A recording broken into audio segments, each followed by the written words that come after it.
So if I take out one of these beard hairs, man, hang on, it's going to hurt a bit. Aye. So this beard hair here represents I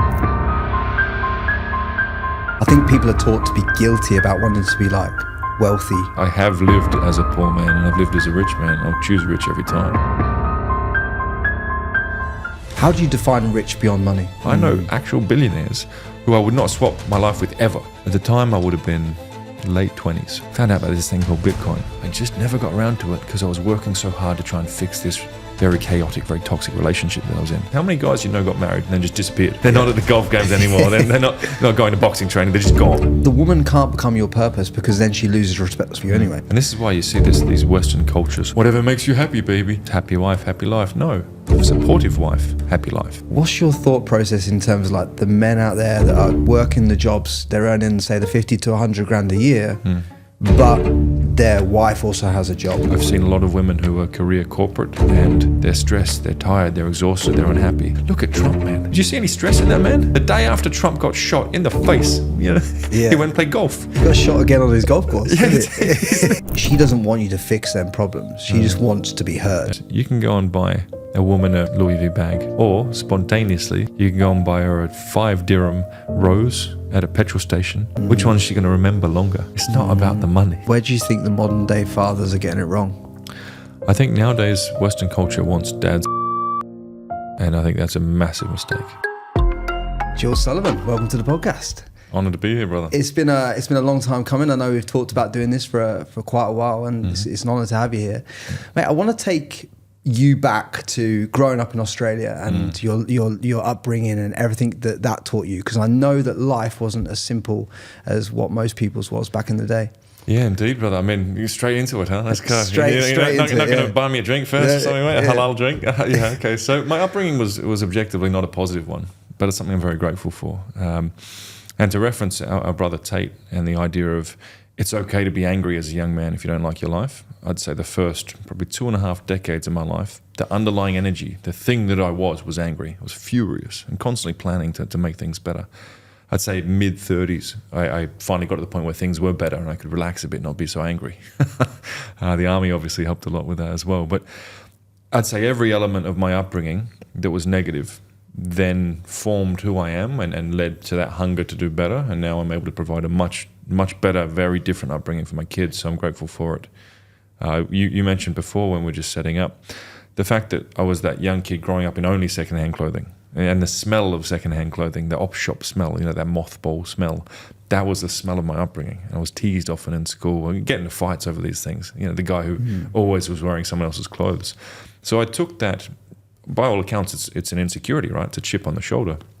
And I ran with it. I put in a lot of energy and time to learn how to dress well over the years and went on to taking hundreds of friends to tailors and helping them dress well, and then thinking, you know what, I like this so much, I might as well open my own tailor shop. And in our first year, we became the busiest single tailor shop in the whole country, which is pretty cool. So those insecurities, those disadvantages, if you will, growing up, yes, get angry about them. Use that anger, use that insecurity and go and build something with it. And I'm very grateful for all the mess that was my upbringing.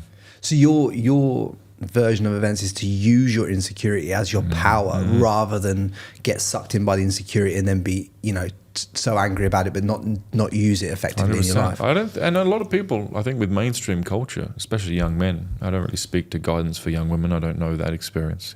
Obviously I'm a very committed father and I do what I can to raise a healthy daughter, but I understand the man's experience in this life, so that's what I talk to. Western culture, modern culture will tell you, no, don't be so angry, no, relax. You shouldn't be insecure. Be insecure. Own it. If you are the poor kid, be deeply insecure about being poor, get angry about it and channel that anger every day, take action. And again, I think Tate's success globally is because he's one of the few figures who says, no, you can be insecure. Channel that insecurity. You can want big muscles and certain, lifestyle and certain amounts of wealth. That's fine. It's not toxic masculinity to want to be a warrior, a protector, a provider, and to be paid. There's nothing wrong with that, Yeah. So I think embrace those insecurities and use that energy every day.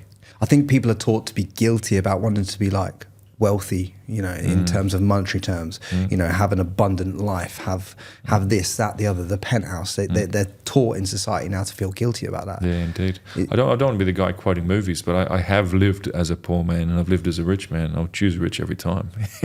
If for no other reason, then you can look after your people. I think that's the biggest flex of all, right? You need money for that. How do you define rich beyond money?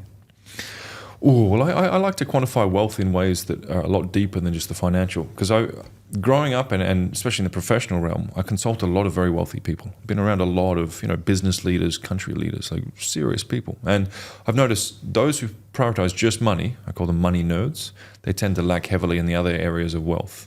And their life, their day-to-day reality is not really their own. They're slaves in a very comfortable prison. So I came up with this term of building a custom-made reality, name of the tailor shop. And I like to define what are the different forms of wealth that you need to master to have your ideal day-to-day reality, right? Obviously, you need health, robust fitness, masculine strength. We need that to feel good for our hormones in our body to run right. Faith, I think, is a huge piece. You need faith. And I think you can be fulfilled without faith, but you'll be a lot more fulfilled with faith. And you'll live a better life as a result. Love to talk to that more. The family piece is huge, man. I'm 42 now. The older I get, the more I realize just how sacred family is. And all these people, they want to network, they want to get famous, they want to know hundreds of people. Spend time with your family and really build that as your tribe, your unit. And I'd put your inner circle brothers in there with family. So that's another form of wealth. Experience wealth, time, freedom. I know a lot of wealthy guys who don't even have time to take 1 week off with their boys in a year to go and ride motorbikes around, wherever. So all those different forms of wealth, freedom, health, in touch with faith, family looked after, strong, solid relationships with women. A lot of very wealthy guys have terrible relationships with women. As a result, their day-to-day reality is not something I want. I know actual billionaires who I would not swap my life with ever because they have a terrible relationship with a woman which ruins their day-to-day reality. So I think there are many different forms of wealth. And yes, you can see the monetary wealth a lot easier, whether it's a nice watch or a nice car or a bunch of digits in a bank account. But that doesn't correlate with the ideal lived daily experience. So I've very much focused on, the money thing, but all the other forms of wealth to me are a lot more important. And the money wealth does enable those other forms. Well, you're talking there about the relationship with your woman, right? Mm-hmm. And I've had, my previous relationship was a bit toxic up and down and all that stuff. And that disturbs you as a man from your purpose, from your mission, from you creating wealth in your life and everything else. Like if you don't have a good relationship, solid relationship with a woman, the woman that you're with, that is turmoil in your life. Bro, I'm going to tell a story I never said to camera before. It's going to hurt me to say it. But I always say a good wife is an absolute superpower. A bad wife, however, is kryptonite. Now, I'm not going to speak badly against any individuals, but I was married before and it was, like you said, toxic and up and down, all sorts of things. At the time, I would have been late 20s and I had about $20,000 available, which is a lot of money for me. I was living in hostile environments, getting danger pay and so on, so I had some free capital. Found out about this thing called Bitcoin. Got myself a ledger, was about to go and do it, but I just never got around to it because I was working so hard to try and fix this very chaotic, very toxic relationship that I was in. But I had the money, I had the ledger, just never quite got it done because, again, so much effort was put trying to make the home environment work. So, again, a good wife is superpower, a bad wife is kryptonite. Yeah. Bitcoin was $800 at that time. Yeah, mental. And I just never quite got around to it because, again, my home life was a mess and so much effort went into trying to make my home a safe, comfortable, stable place. So it's a real thing, man. If you have, I'd say that's probably, let's face it, a man's main purpose in life is to build. We need to build ourselves, build businesses, build relationships, go out and conquer the world. But the single biggest decision you'll make as a man is who you either get married to or have kids with, build a family with. If you make that decision in the wrong way, it'll impact pretty much every area of your life, from physical health to time with your brothers. How many guys got married and then just disappeared? They're not at the golf games anymore. They're not going to boxing training. They're just gone. Like choosing the wrong woman will just train wreck so many different areas of your life. It's wild. I've seen it so many times. Well, the woman can't become your purpose because then she loses respect for you anyway. Isn't that the case? Yeah. So how many men have got met the woman of their dreams potentially, but if she just becomes your sole thing, now you've lost your own self within that. Yeah, indeed. Now you're playing a different game. And this is why you see these Western culture sort of narratives: happy wife, happy life. No, I'd say cared for, listened to, and submissive wife, supportive wife, happy life. Not if we don't wake up every day and try and make our wife happy, we wake up every day, be the best man we can be with the support of our wives, because we're meant to be one unit and then win together. That's where I see wives being happy, not when they're put up on this pedestal of whatever makes you happy, baby. I mean, it makes women just cringe at that sort of behavior. What's your thought process in terms of like the men out there that are working the jobs, they're earning, say, the 50 to 100 grand a year, but their wife also has a job, because that causes a lot of problems in the home, doesn't it? Yeah, indeed. I mean, look, that's not the dynamic I'd choose. If I'm in a relationship with a woman, then she works for me with my businesses, and there's no other like bosses involved. That's just I mean, it may be a bad thing to say in the West, but thankfully, as per traditional values and Middle Eastern values, why would a woman go off and be bossed around by another man? It's quite a weird concept, especially if you take your faith quite seriously, as I do. So I'm not sure how to speak to that. I think it's not natural. I think I've seen a lot of women who are career corporate, and they'll make money and they'll be successful, but they don't seem to be very content people. And I have a theory that stress and struggle, worldly challenge and battle, it builds a man. We need it. We're designed to take that stress. It sharpens us. Whereas, of course, there are exceptions to the rule, but exceptions to the rule don't negate the rule. The majority of women I've seen who've gone through those decades of corporate, it fries them. They're stressed, they're tired, they're exhausted, they're unhappy. But they're so bought into this idea of, no, I need to conquer, in the ways that up until 100 years ago was pretty much exclusively a male thing. But now they're doing it, and it just makes them unhappy. And again, any woman who wants to go and do the corporate career, do it, sure. I just question, does that lead to fulfillment? In my lived experience, I haven't seen it doing that. Whereas men, we look at Trump, man. He's been shot.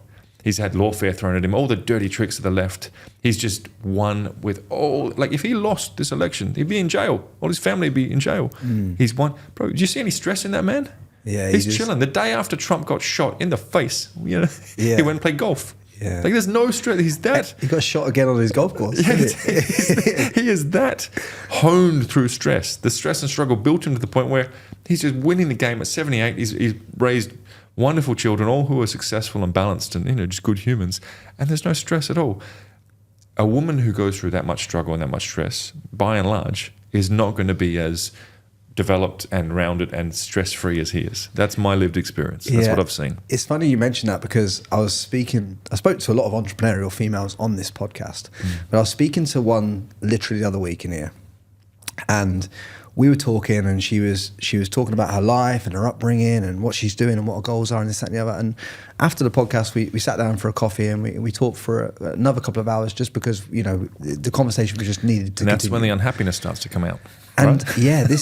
So when I'm sat there and I'm listening to what she's saying, and she's saying one thing, but she's doing an opposite thing in her reality. And I brought her awareness to it. I said to her, look, I don't know whether you've ever done this, but I write out my ideal day in my life of how I want my life to look, because then I can step into that lived reality. I'm very clear on what I want my life to look like, where I want to live, how I want to operate, how much money I make, what watch I wear, everything. Everything's dialed. I'm super clean on it, super clear on it. So I was telling her about this document I have, and I said, I brought up to her, like, you're telling me that you want to be this entrepreneur and you want to go speak on these stages and you want to do this and want to do this year. I said, but really, when you're speaking to me like in your truest self, you're talking about you want to find a man, you want to be a wife, you want to be a mother of children, you want to look after these children. I said those two objectives are in loggerheads right now, and 100%. You can't do one without the other at the minute, because you need to create space in order to get this result that you want in your life, and there's no space because you're not creating it. Yeah, exactly. And I saw this woman sit back in a chair and just be like, like when everything's just dawned on you all of a sudden, and it starts to hit your reality. Quick one for you guys: if you're loving this conversation and you're getting immense value, consider hitting that subscribe button and turn the notification bells on, as it lets us know that we're creating the right content for you at the right time. Yeah, the Japanese have a term for that. It's like a break through the clouds moment. I forget the exact name of it, but we have that aha moment. And you've just helped her see or become aware of essentially cognitive dissonance between what she wants on a deep level and what the culture has programmed her to want. And I think it's quite a sad state of affairs. I don't think there's anything at all. In fact, let me reframe that. I think it's a deeply honourable thing to want to be a wife and to want to be a mother, or want to, primary support to a man. There's nothing wrong with that. I think, are we not designed like that? It's the biggest job in the world. For real. And humanity wouldn't exist without it. But the way Western culture has basically said, no, if you want to, as a woman, be important and successful, you don't just stay at home and just be a housewife. Since when is just being the caring, nurturing element of a family unit not incredible and not honourable and not powerful? So I think it's really sad to see a lot of women who have gone down that career path and gone, hang on, I'm not actually fulfilled. And I'd say every single woman I've met who's really lived that sort of career path of conquest and going out and, being that businesswoman, they don't seem to be very content. And after you've had a few, chats with them and they've relaxed a bit, that unhappiness comes out every single time. And I was corporate for over 10 years. I've met a lot of successful businesswomen. I don't see that path for a woman being a fulfilling one. And again, of course, there are exceptions to the rule, but generally speaking, I think it's a sad state of affairs. There's nothing wrong. Feminism has really demonized femininity. There's nothing wrong with being a feminine woman who supports her man as the primary mission in life. Yeah. But as per Western culture, all of a sudden that's not a good thing. Because what I found is when I speak to these strong women that have done, they're making millions per month online and this, that, and they've had success. By them having success, they kind of think, I want what is predetermined by society as success. They go, I want more success. But they do also want children. They do also want to be a mother. But then they kind of go, I'll just wait a little bit longer. I'll wait a little bit longer. They never ever sit there with themselves and think that they have to create space in order for that to happen. And I know there are a lot of successful women out there that have businesses and then have children. But I go to the beach sometimes for 45 minutes in the afternoon just to get some sun, and I will see that there's career business women that have got their children with childminders. Right, on the beach, whilst they're still working in corporate. That doesn't really allow you to connect well with your child. What a pity, man. And they're just different frames. I really do believe that there's a different psychological and hormonal makeup required to be, one, a mother, and then two, a corporate, ass kicker. They're very different types of human. To try and do both at once, man, that's difficult. Is it realistic? I don't think so. I know an example. A friend of mine, she was a partner in a Big Four consultancy, so big job. And then kids came and she was like, I'm loving being with my child. I'll never go back to that sort of corporate stuff. It's so much more meaningful being with my child. A year later, she's back in the corporate stuff. That Western conditioning got in there, took away from her family, from her natural urges. I think it's a real pity, man. I think modern culture and feminism has really done a massive disservice to any woman who's been affected by it. Yeah, I don't like to see it because when I've been brought up in an environment where my mum and dad have been married 45 years, defined roles in a relationship. My mum looked after us and did everything for us as children. Harmony in the household, no? There's harmony. It's very peaceful now. My mum's took on another role now. She looks after my sister's children. Amazing. You know what I mean? Beautiful, like beautiful, and does things with them as well.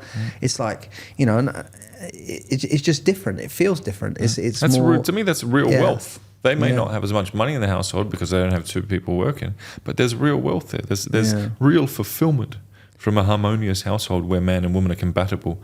I'd much rather have that to raise a child than, we've got two big salaries coming in, but no one really has time to focus on the kids properly because we're also stressed out. What's better for humanity? I just think that as men, we're built to work. We're built to go and fight the world. We're built to go into the boxing gym, this, that, and the other. But even boxing as a sport, and I've been around that sport for years. Even when I see women spar in the gym, I hate it. I hate seeing women hit each other. Like it's not because I don't support them wanting to box. That's fine if you want to box, but I don't like seeing it. I really don't. It hurts my heart a little bit. I'll be totally honest about it. Well, my son refuses to spar with a woman because he just says he doesn't feel that it's right. I'm like, okay, well then you voice that. You say that you don't want to do that. I think deep down in us we have these norms and we have these beliefs, but Western culture has just assaulted them to change it all up. You know what I mean? Because you saying that you don't think women should box, in someone like Australia, you'd be branded instantly. Oh, he's a caveman. Oh, he's sexist. But if you stop and reflect, most men actually don't want to see women hitting each other. It's natural in us. It's not even like I don't want to stop women boxing, so to speak, but I just don't like watching women hit each other. It hurts my heart a little bit, to be totally honest. Because I'm like, what does that maybe I'm archaic, but when I was growing up in the boxing gyms, that wasn't happening. That's only just happened over the last since the 2012 or 2008 Olympic Games type era. It's all a new social experiment. Having women do things which traditionally men have done, and vice versa, is all a very new social experiment. It's very rare. I haven't done this on camera, but let's do it. So if I take out one of these beard hairs, man, hang on, it's going to hurt a bit. All right. So this beard hair here represents a piece of time. Now if we go from that wall to that wall, and even keep going through various rooms, that's all of human history. This little snippet here is the period where men have done what women traditionally do, and women have done what men traditionally do. It's so recent. It's so new. This is a strange social experiment that we see antidepressant rates going up. We see people getting divorced. We see more gender dysphoria. We see all these mental issues that are coming from this new way of living that throughout human history was just viewed as strange. Why would you have women trying to go and lift heavy things in the field? That's what the men did. Why would you have women go off and battle the other tribes? That's what the men did. Why would you have the men try to raise the children, or it was that clear gender roles throughout human history has been the norm, and we're deviating away from that. And I think if anyone pays attention, they can see that the end result is not fulfillment from men or women, and is not society being harmonious and healthy. Well, even if I think about it, right? If I had a child right now, whether it's a son or a daughter, there's no way that I'd take them to my friends at the boxing gym and say, "Hey lads, just watch over." Just watch over my young one for like even half an hour. I wouldn't, because they wouldn't have a clue what to do or how to change a nappy or do it. Look, they're just not built like that. 100%. You know, and to even think that that's even a normal thing to do, it's just crazy to me. And it is weird. And people have got it so twisted, haven't they? That's why I like this part of the world, and that's why I really more and more appreciate Islam. You're allowed to have traditional values without people looking at you saying, "Oh no, you should be this or you should be that." You know, I think part of the reason why I've spent the last 15 years in the Middle East instead of the West, my values are recognized here as being normal. Well, my opinion, even on the women working thing, is like, if she really wants to go and do something and do that's fine. I've got no problem with that. But you know, ideally speaking, I'd like you to support my business, or support, you know, looking after my calendar if you're gonna do something, or support looking after my social media footprint, or do something within my realm rather than just go off over here, you know, doing some random stuff for no reason, and I'll look after the rest of it. You know what I mean? Because otherwise, what's the point in me going out, building software, building brand, trying to earn all this revenue? What's the point in me doing that then? If it's not to provide for you? Fully aligned, brother, 100%. But again, in the West, that's viewed as archaic and somehow a bad chauvinistic, thing. everything else. Yet at the same time, a lot of the women in the West are saying, "Where have all the good men gone?" Good men want a woman to support him. Yeah, and not to go run off and get destroyed by some corporate job. Yeah, and it is the most important role that a woman plays in society. It literally is that. Well, it's unique. I don't think men can do it nearly as well. I don't think we're wired for it. No, I think you, like you say, you need brothers, you need men in your life that you know create that competitive environment and spur you on business wise, but you need to come home sometimes to that. You know, it's nice to have someone put their arm around you and be nice. Well, that's the thing, bro. I mean? Yeah, your brothers can give you a lot. They can't give you that feminine, caring energy. They can't help you heal when you're sick. Like they can't supplement your life and be your superpower energetically the way a woman can, right? Like it's a very sacred thing, and again, unfortunately, it's been diminished by popular culture, by modern culture. Let's take it back when you first went into the army in Australia, because obviously you go through the childhood, you're wearing secondhand clothes, you're not loving life, you step into the Australian army. Like what was the catalyst that wanted you to go towards the army? So I didn't really know what else I could do. My father, God bless him, is a genius among geniuses. He has very high IQ, even amongst the top 2% of the population. So learning was very easy for me, but also as a result, I wasn't that motivated towards learning, which is boring, you know. So I was never going to go into academia, and I always wanted, you know, the challenge of something physical. So the military was really the only answer for me. It also got me out of my town. Adelaide's not really a big town. It exposed me to a lot of different people. Like, as an angry young man who thinks he's, you know, something. Yeah, you go and spend time around like serious combat veteran types, you're going to get humbled quickly. And the military is also set up in a way to to make you realize you're not all that. You learn to be a team player, so to speak. So I'm super grateful for that military experience. A lot of people say, "Oh, thank you for your service." I'm grateful for the opportunity to have served. I think it was a benefit for me in a big way, and I like the idea of giving back to the country that gave me a lot. Inshallah, one day if I become a citizen here, I'd like to work for the state here. I think if a country does the right by you, you do the right by them. You know, it's a real thing. Did you see much action in the Australian Army as much as, say, a British soldier would or an American soldier? Yeah, so Americans have a really high op tempo, I'd say. I mean, certain areas of the Australian Army see a lot as well. I deployed twice, once in infantry and once in intelligence, and then did some other work, which is best not to talk about when I was in the intelligence world.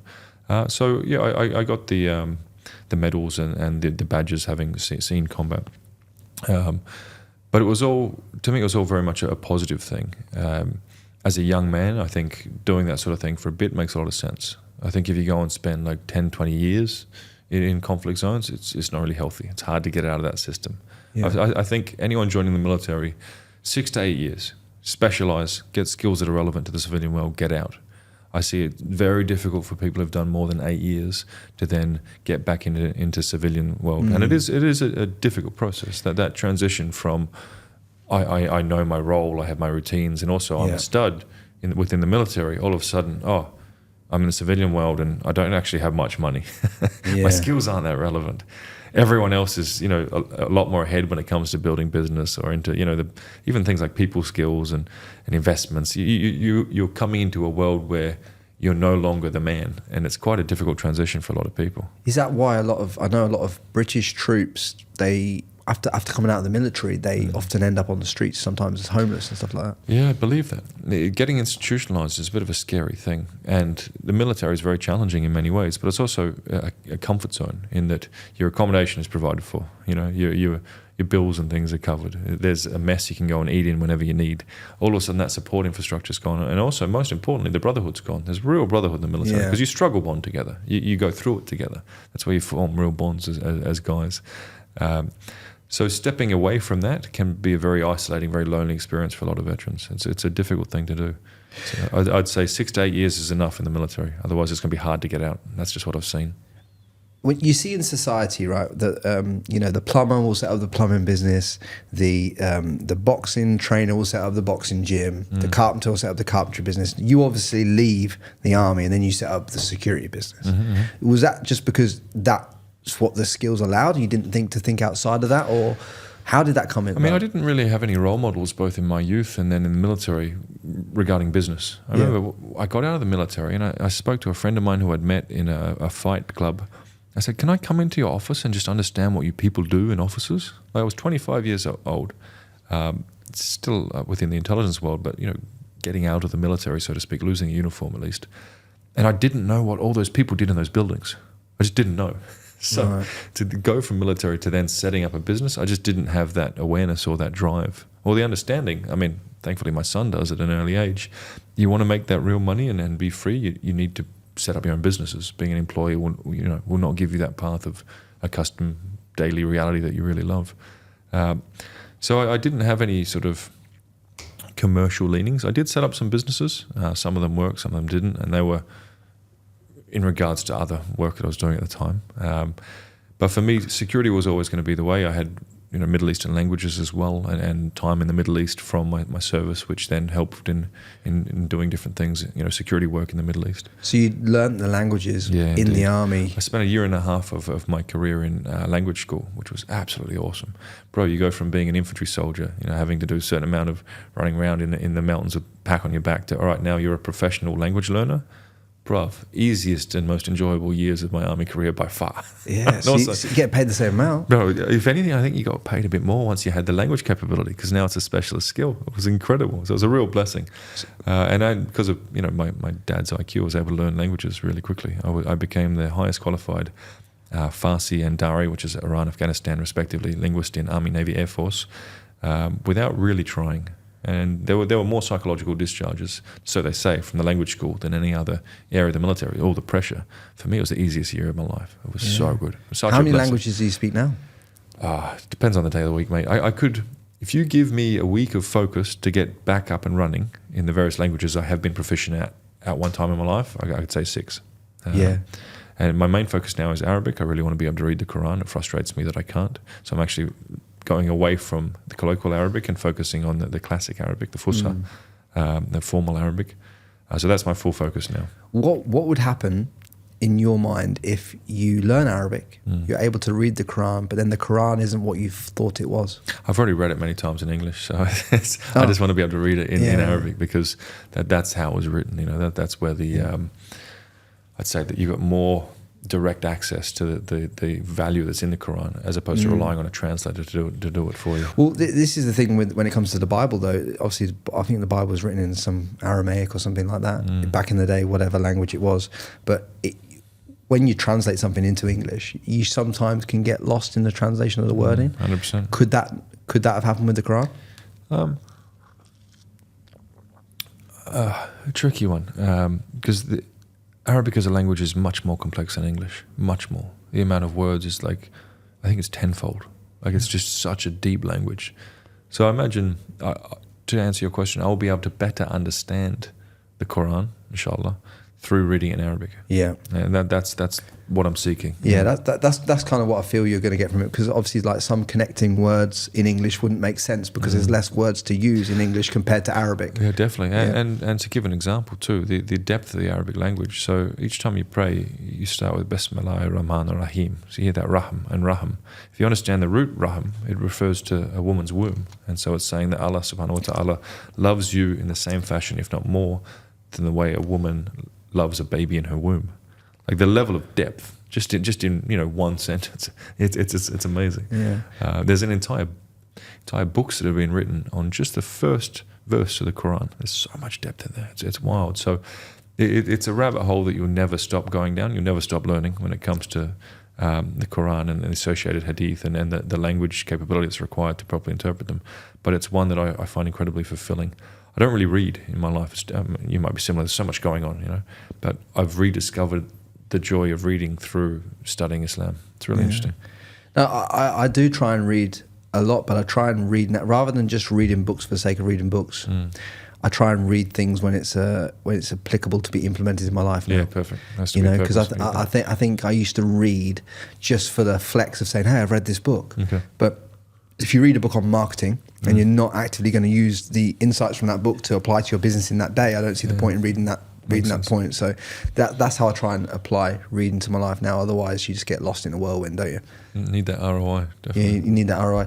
But if we were to go and say, like, you earned most of your money, would you say, in the early careers from security and deployments? 100%. I'd say the majority of my cash was, I was corporate for over 10 years, and big corporate roles, they do pay a fair bit, especially when you're based in Dubai and it's tax-free. So I crossed the millionaire mark early 30s, I'd say. But the real money came from my own consultancy. I had a weapons and tactics training company. I even taught a bunch of personal security and relevant sort of intelligence skills online, and had quite a fair. That was a 7-figure US business. Like, there's real demand for the skills that I've been blessed to acquire, both through first being a soldier, then intelligence professional, then security professional in arguably the worst places in the world. So if I did want to do some sort of course outside of my circle of friends and go really global with it, I think there'd be a good demand there. But I also don't really want to share some of what I've been through too openly, if that makes sense. It's just easier to keep it close hold. Yeah, no, and I suppose a lot of it is down to personal experience, and you can't even if you told the story, you can't even tell it to the depth of what you want to tell it. Oh, there's a bunch of stories I just wouldn't even try to tell. There's a lot of NDAs in place, but also, especially within the intelligence world, your credibility as a professional ties into your discretion. So if you're the sort of guy who wants to go and write books and tell stories, then you shouldn't have been in that line of work in the first place. There's a lot of them in that trade, though, that come out and do write stories. But some of those stories, I even when I read them, I'm like, maybe that shouldn't have been told. Yeah, well, that's my gearing. I'll take the majority of the sensitive work I did to my grave. Not even my family members need to hear about that. Well, some of the way I see it as well is some of the guys that from military operations that have written stories. I'm like, well, how that story that you've told affects that family for a lifetime, because they're going to read that. They've got daughters, they've got sons, they've got to read that, this and the other. And you're writing about someone's dad, you know what I mean? The whole thing's heavy, mate, really. Yeah. And what I've learned with soldiering and covert ops and all these things, like, it's all very sexy in the movies and it's all very glamorous, but the reality is you're dealing with crappy situations in crappy parts of the world, in that people are unhappy. You know, you're seeing suffering. Bro, I make jackets now. It's easy. You want a jacket, have a jacket. You know, like, it's nice and simple. It's nice and clean. You know. But if you were to give me a list of things for everyone in this audience, like in terms of like the lessons that you've learned from that experience in combat and from being in these bad situations, if you could give like a list of lessons that you've learned that are applicable and would move every member of this audience forward, what would it be? Yeah, interesting. So I'll break it down. We'll talk soldiering first, then intelligence work, then, you know, the high threat security piece, and consulting for, you know, ultra high net worth individuals and so on. So from soldiering, you learn the practical skills, how to think clearly under pressure, how to execute training under, you know, intense pressure. And I think every man would do well to develop that capability, so that, you know, whether it's a street fight or a gunfight or even a near miss in a car, you know, not an almost car accident, you know how to stop under intense pressure in a very short period of time, assess the situation, refer to your training, you know, on a reflex or semi-reflex level, make the right decision under pressure to look after yourself and your people. That's a skill every man should have. You're not going to get that from a PowerPoint or a book. So either go and experience combat, or get in the ring and experience the sort of pressure there, or get into sports that are, you know, have an element of risk and having to think on your feet. Every man should practice the warrior arts of some sort, because it really does give you a base level confidence that, yeah, I know if things really kick off, I know that I'm calm, I'm clear thinking, I can access my training efficiently and make sure that, you know, the whole situation is resolved in my favor and my people are looked after. So I think it's really good to have that skill. So men need that pressure. That's why my son fights every couple of months in the ring. He's been training since he was 3 in various fight sports. He's come on a lot as well. I saw it on Instagram. It's getting serious, man. He's got yeah. hands, man. It's real. It's starting to really work now. So I think every man needs to practice on a practical level some form of the warrior arts. Don't necessarily recommend joining the military, even though it did a lot for me. Yeah. Western militaries are by and large just a cog in the military industrial machine. But yeah, that's why I think fight sports are so important. Every young man should get in the ring and experience that pressure. It's a real thing. So that's what soldiering taught me, that underlying confidence of when things really get messy, I know I'm good, and I know I'm aware, and I know I can, you know, perform under that real life or death pressure. The intelligence game was great in that I learned people. Everyone thinks they know people, right? Everyone, I've got people skills, I've read this book, I've done that. And we had paid actors who'd come in for months, and you'd practice. You can call it investigations or interviews, or you can call it interrogation, you know, whatever term you want to give it. You'd be filmed, or human intelligence, what's known as recruiting and handling, so going out and building relationships and recruiting someone so they become your asset and they'll do what, you know, you tell them to do, so to speak. We had so many different actors, so many hours of being filmed and having it played back. Like, I know people, and then I've been trained by a government with a big budget to know people. It's a whole different level. I have found, however, people who are really good at sales, like really good at in-person sales, they're also pretty naturally akin to an intelligence operator. So again, you need that practical learning, not just I've read a book on people skills or watched a YouTube video. Either get out in sales where you're closing deals in person every day, or if you can, you know, some sort of intelligence work, or learning the different techniques or methods of influence, you know, building real relationships. That's huge. I mean, learning that human chess piece, I think, is probably the key component that's led to my success, both in terms of getting out there and seeing the world, but also financial. I saw there was a Harvard Business Review study, if I'm quoting it correctly, that said something like 85% of the indicators of whether someone will be successful or not come down to their people skills, their self-awareness, social intelligence, emotional intelligence, you know, ability to self-regulate, ability to carry themselves with charisma, to convince people to do things for them. That's intelligence work. Yeah. And so and the other 15% is technical skills, obviously. So I learned a lot from the intelligence world, which helped me a lot in business. And I think anyone who wants to really learn people properly would do well to study human intelligence, to find out what is the fundamental process that governments have used throughout. I mean, second oldest profession, right? Espionage. What is it that spies do that make them so good at playing human chess, at building relationships with people, at getting people to do things for you? And then apply that into your business, into your life. It's pure power. And again, that's why a lot of governments don't necessarily want a bunch of people, having access to these things. But you can. There's a lot of unclassified stuff out there. And at some point, perhaps I'll run some sort of course that breaks that down, for... If you were to point someone in the direction to find those unclassified documents, to read them, to get those skills, where would you point them? I mean, there's a lot of US Army manuals that are unclassified. There's a lot of people out there who are former intelligence who are putting forward, this is what the human process is, this is how you develop rapport, this is how you identify someone's belief systems and really associate with them, this is how you profile people. So a lot of people are selling these sort of watered down civilian versions of intelligence work. I haven't come across anything that I can hand on heart say, you know what, they're doing it in a no-nonsense way. People usually try and put their own spin on it and jazz it up and make it sort of Hollywood, I want to dive deeper into this building rapport with you, because I think a lot of people think that they can build rapport, but then when it comes down to the element of building rapport, they're way out. I'll give you an example of this. The other day I get a message and it said something along the lines of, hey Frankie, looking forward to sitting down doing a podcast with you. I'm free this day. One, doesn't follow me. Two, don't know who he is. Three, it's like, I'm like, brother, like... Was he under 30? Because the entitlement of the young guys nowadays. I'm like, this is what's wrong with communication in the world. Because, me and you, when we talk about our relationship, we've met each other, I've been to your shop, we've played a bit of tennis, what I mean, back and forth in terms of our language, we've had conversations, we know mutual friends, then all of a sudden we're doing a podcast. There's more to it, there's more elegance to it than to build rapport in order to get these conversations cooking, right? Because you need that before you step in the room and do a conversation like this to make the conversation go into more depth than the average podcast, right? Exactly. So how would you tell everyone to set up so that they can build rapport and then use that rapport to obviously, influence and move their life forward, but also help other people? Definitely. Yeah, we can do that. First of all, the HUMINT, or the intelligence sort of school that I attended, was the British model. The Brits during the conflict in Northern Ireland, they wrote the best practices book on human intelligence.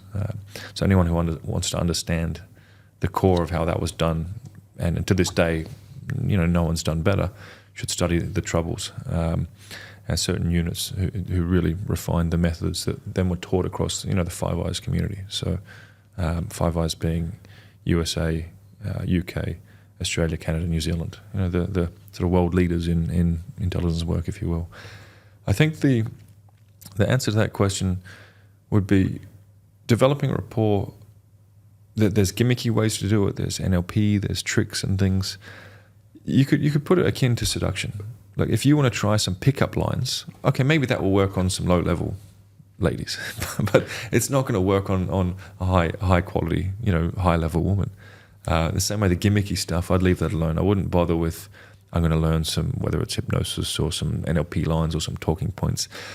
You need to be a well-rounded individual with very high social intelligence, very high emotional intelligence. Cultural capital helps, especially if you're looking to access members of the elite. You need to speak about the same things that members of the elite speak about. You need to be up on current events. Sports teams is one. Man, I had to learn about a bunch of sports teams. I don't care about sports. But if you want to connect with someone, you need to be able to connect with what people are passionate about. Without going too far down the rabbit hole, the one thing that a mentor of mine taught me, and he was known as one of the best operators in the intelligence community in Australia, he said, it's all about associating with belief systems. Now, what does that mean? That means if I have someone who I wish to recruit, who I want to build relationships with, whether that's in the intelligence world or within the business world, let's say there's a rich guy you want to build a relationship with, pitch your business to and get funding, try profiling them. What are they passionate about? Do they pride themselves on being a good father? In which case, that'd be good to get them talking about.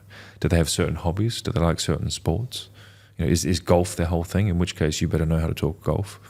What is this person passionate about? What are their belief systems in life? And also the political thing works. If you know that they are conservative to right wing, then you better know some talking points and make some jokes about, laughing at socialists or something like this. Like, what drives that person in terms of their motivations, their beliefs? What are they passionate about in life? try and come across as someone who has those same belief systems, there'll be that feeling of, this person gets me, which is one of the 3 pillars of rapport. That mutual feeling of being heard and being experienced. That simpatico, I get you, you get me. There's that gel, that click. Yeah. And intelligence professionals will profile, with the help of psychologists, a potential target. They'll map out all the different belief systems, and then they'll find a way through conversation to bring that up. And, what you are passionate about, I happen to be passionate about too. Very simplified way to put it. So therefore we have those areas with which to click. And it doesn't just have to be a sports team or, perhaps they're passionate about certain types of philanthropy. It can come down to values. Let's say somebody, they're known to be very short-fused when it comes to someone who's late. Okay, well, one thing we profiled from talking to people around this guy is he cannot stand it when any one of his employees is either a minute late. Then be that guy who rocks up 10 minutes early, to the point where when you come in, he says, you arrived here 10 minutes early. And you say something like, can't stand it when someone's even a minute late. I refuse to allow myself to be late ever. Instantly, something he likes about himself and he's trying to put on people, you've just said. Yeah. He's going to view you more favorably. So those sorts of things can stack up over time. It's very much simplifying here, but when you can profile someone accurately and map out their belief systems, there's so much to work with. And nowadays through online, through what's known as OSINT, open source intelligence, any person who's in any way a public figure, you can find out a lot about. For example, let's say you wanted to meet Elon Musk before he was famous, before he was ultra wealthy. Even back then, you'd know the guy's, he's a bit of a geek. He loves, rockets, and he loves building stuff, and he came from somewhere that wasn't America, so he probably liked to talk about that experience of coming to America and the land of opportunity. There's so many different talking points, areas of mutual interest that you could then lead the conversation towards, that you could establish that feeling of, his belief systems are the same as my belief systems. This is my type of guy. I feel heard. I feel connected to them. That's just one example of the process which, throughout history, spies have implemented to build relationships. Guys, before we go into this podcast is sponsored by contentremoval.com. If you're looking to remove any images, videos, search results, fake accounts, or anything else online, go to contentremoval.com. We've looked after everybody from the likes of Alex Hormozy, Kayla Racines, Tammy Hembrow, to a whole host of other brands and celebrities that you know and love. And we'd love to help you with your issues online. So if you have any issues online and you want to get in touch with us, click the link below this video and go to contentremoval.com. I think Elon's used it well in his own life as well, the way he's connected with different entrepreneurs and the way he's connected with the Trump camp, and he's gone, okay, like these are my values, I'll align them with these values, and then we can make something happen. Yeah, he's an interesting one. He's a real enigma. I won't pretend to be able to profile someone at that level of complexity. Very interesting guy. Yeah, there's a lot more to him than meets the eye, I believe, but that's another podcast in its own. It is. But if we were to go back as well, and you'd obviously, you'd got money, you'd got success, you'd got all the stuff, all the Ferraris, the bells and whistles, you love the colour green, you'd got all that stuff in place in Dubai. But then you must have felt like there was something missing, because you probably needed that brotherhood potentially that you 100%. Perhaps didn't have. 100%. So is that when you seeked out the war room and all that kind of stuff? Like, walk me through that process. 100%. As a veteran, I'd always missed that feeling of brotherhood and the feeling of having guys next to you who are pushing for the same sort of values as you are. Corporate world is not the place to find brotherhood. It's just not real. I'm sorry. I view now, having left corporate some time ago, it's a bit like a comfortable prison. Everyone's conducting what I call salary protection rituals. Salary protection rituals. No friendship is above getting that salary, so you're never really going to bond with someone. Whereas within the organisation, the War Room, you've got brothers who have the same belief systems, same push for excellence, same distaste for here in life. Everyone wants here, so good. Let's go get it together. So it's. I found the War Room. I'd say it was like 5 years ago, and that was my people globally. It was fantastic, and continues to be to this day. So having that brotherhood of like-minded men is incredibly potent if you want to level up yourself. I think Andrew and Tristan are a good example of that. Say what you want about them. I know there's a lot of people who view them negatively. Not the people who've met them. Anyone who has met them views them positively. Funny that about the haters, thinking they know better from a distance. But those two brothers came from abject poverty, bottom of the socioeconomic ladder, and are now extremely wealthy, extremely individual people. Part of the reason is they always had each other. They live with each other. They don't live with a lady. They live with each other. And they push each other every day. Constant training, constant push, constant drive. I remember when I first started hanging out with Andrew and Tristan Tate, just spending a week with them was exhausting. I need a break. I need to sleep for a week afterwards. They were operating at such a high frequency. After time, though, I noticed I started to get more and more high frequency myself. At one point, I noticed in Bucharest, we trained 5 times that day. I wasn't even tired. Like the energy, while working, the energy levels just picked up because I was around brothers at that level. Being around the high output men who have freed themselves from all the handbrakes of limiting self-beliefs, freed themselves from the handbrakes of whether it's vices or friends who don't serve you or toxic relationships, and are just on and just performing every day, physically, mentally, just financially dominating every single day. When you're around men like that, you get picked up yourself frequency-wise. So that's advice I give to a lot of people. A lot of young men are like, oh, how do I get ahead? Get brothers who are same as you, who are angry at their situation, who want better, who are putting in their effort. Live together. It works. Come together. And that's how we're meant to roll as men. We're meant to be kicking around in tribes of men, not sitting on a couch watching Netflix with a lady, no matter how amazing that lady is. It's a different energy. It's a different thing. You go and live with a bunch of lads for a month in a house, you're going to be fitter. You will have made more money. You'll be more driven. As opposed to if you go and spend a month relaxing with your lovely wife, you're going to be a bit more relaxed. It's just a different thing, right? So I'm very grateful for having found that brotherhood, and it really did help me level up to be the high output man that I am today. It's very real. That power of brotherhood, I speak to it all the time. Incredibly powerful. And just natural. We're meant to be around our brothers. We are tribal animals. We're not meant to be sitting in a concrete box, apartment or house, with a lady. We're meant to be around our boys. It's the natural state. I don't know why it's viewed as not the norm nowadays. For me, it's still the norm. Yeah, I try and keep myself busy in Dubai, but I find that here I'm kind of a bit more isolated than I would be in, say, in Australia or a UK, because just because of the amount of people I know in those places. Okay. So I've always kind of isolated myself because I don't want to get surrounded by the wrong crowd, because I think here it's easy to get surrounded by the wrong people as well, I think a lot of people come to Dubai because it's flashy, or they want to hustle, and they know there's rich people here. But also, having said that, there's a lot of really good, grounded, respectful, ethical, soulful people here as well. You just got to find your circle. Yeah, bro, come out to Nero some night. There's a members club I'm part of. Amazing group, really nice. Well, I know lots of individuals that are these high vibrational people that you're talking about. I know loads of them. Probably know 30, 40 of them here. Awesome. But it's just that everyone's just so busy on the pursuit of their greatest self that sometimes it can't always align that 5 of us can meet together.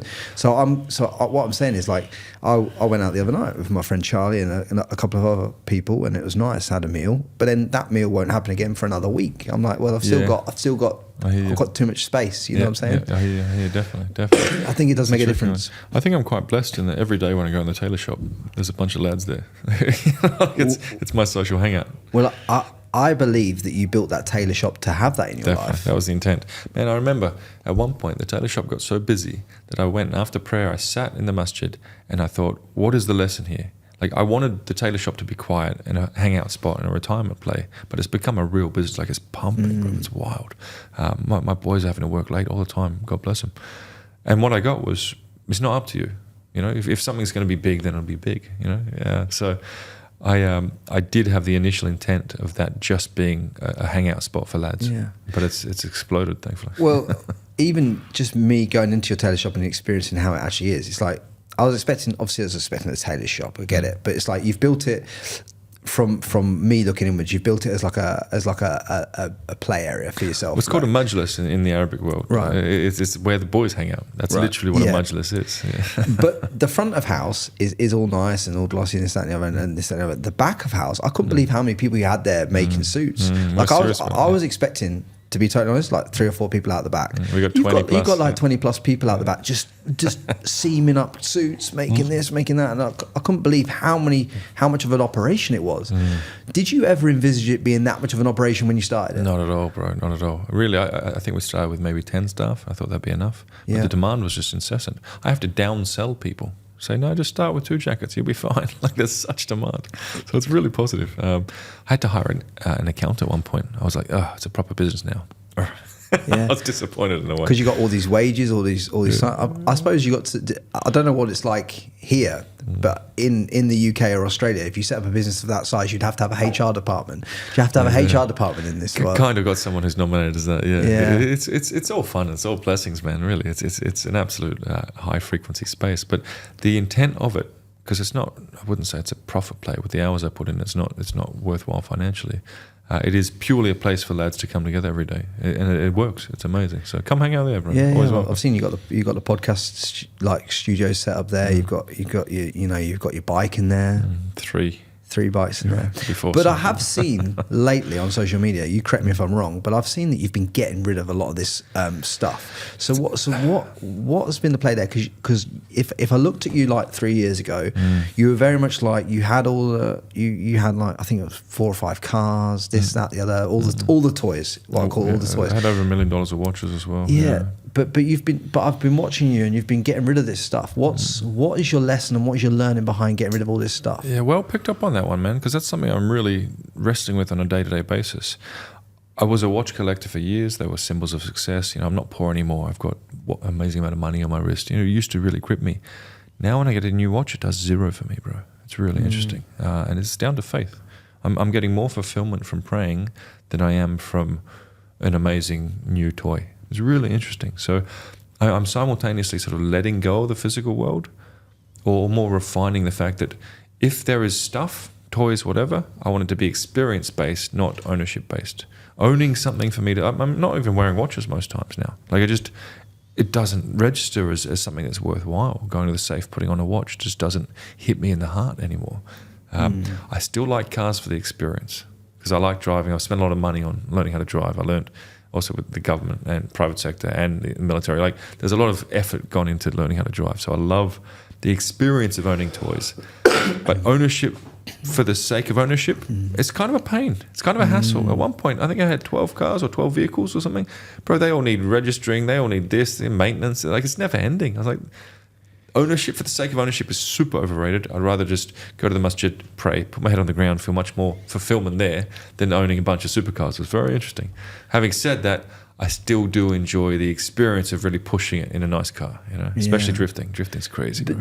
So how many nice cars do you envisage having now? Like, or because obviously you had an not obnoxious is the wrong word, but like you had a silly amount of cars. Yeah, it was a bit silly. I'm trying to cut down. I try to limit myself to sort of 4 proper supercars. Maybe even try and cut down. Like I don't know, maybe come down from that. But I've deregistered a bunch of the motorbikes, so they're more just like decoration rather than toys I push all the time. Although I am buying another motorbike today. It's a tricky one, bro. I'm both over stuff, but also still drawn to stuff that gives good fun experiences. For example, I ran my drift car into a wall the other day, mechanical error, not mine. I lost power mid-slide. And as in the drift car, you take following that drift line, if you lose power and the wheels stop spinning, then you're just going to sideways. Straight into the wall, So I managed to find a concrete wall. The crash bar did its job, thankfully. My helmet just hit the roll bar. So I didn't actually have that far for my neck to go. So my neck's already pretty banged up from a few things back in the army days. So everything was okay, but I was like, what's the lesson here? Don't be so attached to stuff, etc., etc. And I thought, you know what? I could rebuild a new drift car, or I could just, because I have 3 drift cars, I could just stick to the other 2. Like, you know what? I'll rebuild this one. I got the bill for it. It was a lot more money than I thought. But I realized I'd be happy to pay more money for, say, the drift cars than I would for supercars, because the enjoyment of drifting is just wild. So that's what drives me now. I think, to answer your question, at some point I might get rid of all the supercars, and just have a bunch of drift cars or a bunch of track cars. Like, I like the experience more than, hey, look at me, I'm fancy with the fancy car. Having said that, something about Ferrari V12s just still kicks me right in the heart muscle. Something about that sound, something about just when I was in Ferrari, northern Italy, the head of marketing for Ferrari Italy, big guy, he was there, and I was there with my 812 at the time. He said, you have the car. I'm like, what do you mean? There's La Ferraris here. There's, we're in a space with a lot of Ferraris. He said, no, the Ferrari V12. He said, that is the most beautiful engine ever produced. And the more I reflect on it, the more I learn, the more I agree. So, yeah. Over stuff, don't want more cars, but keep ordering and buying more V12s. It's a bit of a confused answer, bro. But you've also customized that car, even with the interior as well, right? Yeah, a lot. So it's like you couldn't even sell that anyway, because it's a one of one. It's customized, got your name on the seats, I think, on that car. There's a custom gun safe in it, right here. So it's a bit different. It's a bit different when you've customized a car to that extent. You can't. There's no one else it would suit, is there really? No, 100%. It'd have to be redone inside. Indeed. But I'm of the same opinion as you. As you go through the gears and go through life, you kind of realise that, you know, you don't need all this stuff. This baggage, bro, in a way. Stuff, yeah, it ties you down in a way. It's an energetic tie to thinking. Like I'm not joking when I say this. I'd scheduled today, this afternoon, after this podcast, to go and give a load of clothing to charity because, like, I can't. Why have I got all this clothing for? I don't wear it. What? Really? You know, I'm a simple guy. I wear black t-shirts, white t-shirt. I'm a simple guy. I'm not colourful. Like, I just don't aspire to dress the kind of the exuberance maybe that you do. But it's just like. I've got all these different colour stuff I've bought that I thought I'd wear, but I'm not going to wear it. It's like, why keep it? Because it's energy, isn't it? Yeah, and I know most very wealthy people, they go through that cycle too. They get they get all the toys, from the super yachts to the jets to everything, and then 10 years after, they're like, ugh, I don't want any of that stuff. All the staff issues that go with it and all the maintenance, and it's just, it is a drain of some sort. So I think ultimately, as you get a little more seasoned in life, you realise, what's life really about? What really makes me fulfilled? It's not fancy stuff. It's family, it's fitness, it's faith, it's being free. The fundamentals, you know, that's what matters in life. It's not having a bunch of cars sitting around or a nice yacht sitting on the water just burning through cash and causing you headaches. So I think ultimately we'll all end up in that state. I mean, Warren Buffett said it. He said, toys are overrated. They're all a pain. They're all a hassle. I think everyone gets to that point at some point. Having said that, as a young man, if you want to go and get that car and feel that level up, go do it. But just be aware of the fact that at some point you'll be completely bored of all of that.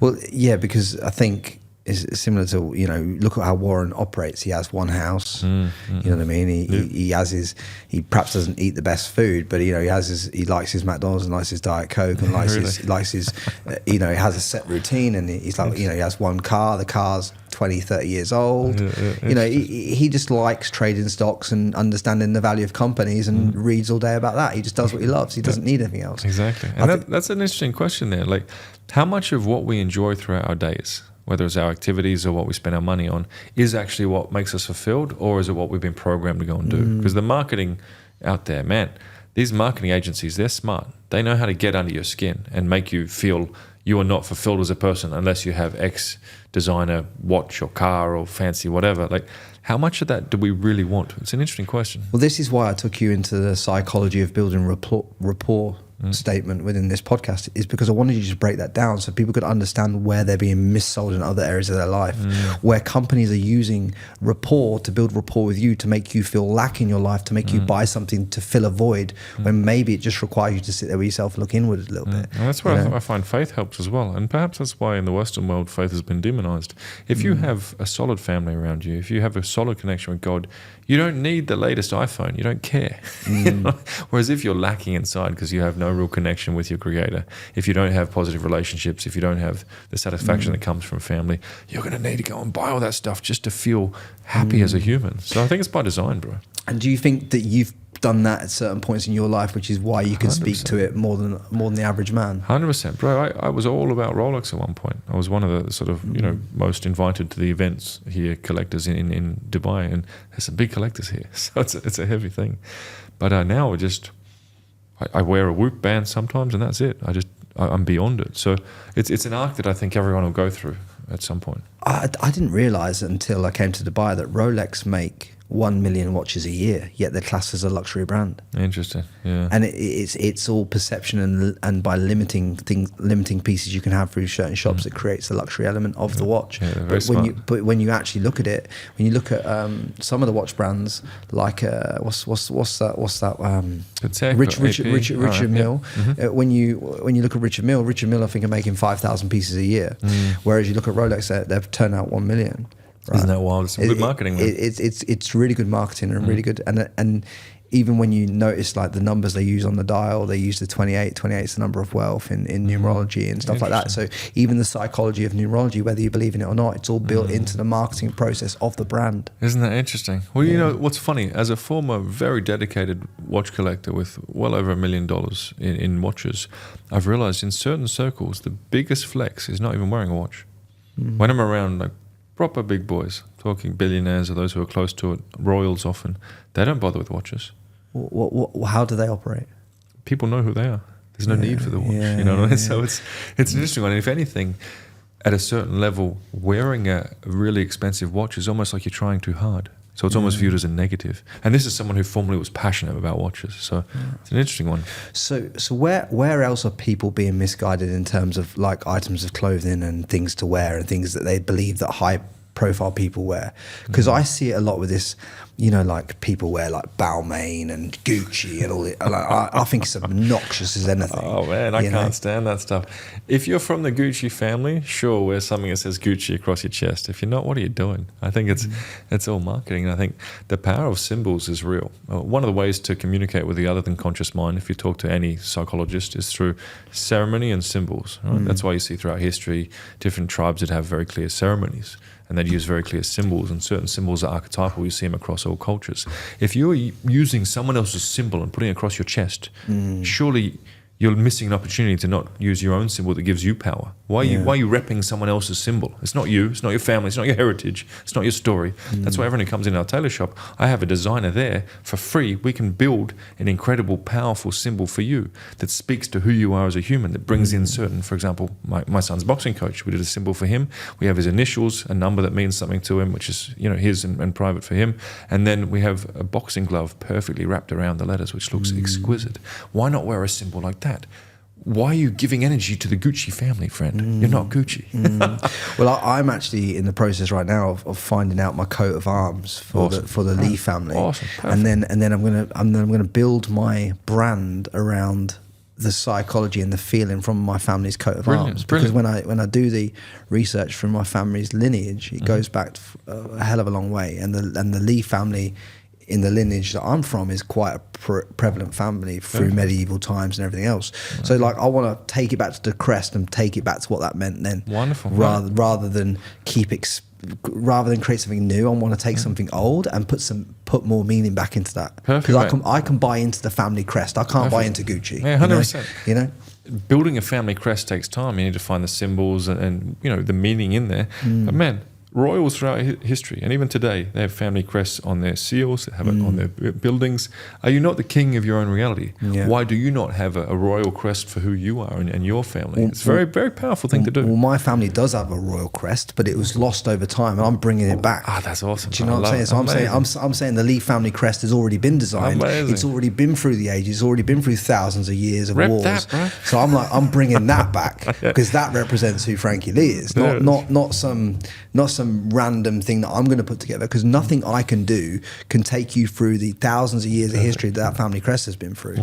So it's like, well, I will find that out, I'll get it, I'll make sure it's from the right lineage, and then I'll use that and I'll develop that. Even the colours and everything else, I'll pick out of that because it just makes complete sense to me. I was thinking about it the other day. I was like, why am I trying to like find a brand when we've already got a brand? Perfect. Like the family's already been through thousands of years of history. How can we not have a brand? We already have it. Let's just use that. That's awesome. And it kind of dawned on me the other day. I don't know whether it's ever dawned on you, but that was just bro, like 100%. I push people towards this all the time. A very good friend of mine, Captain Pete, he's an ex-operator as well. He built a family crest using symbology, like they had the family house, they had different symbols and numbers that really mattered to his family.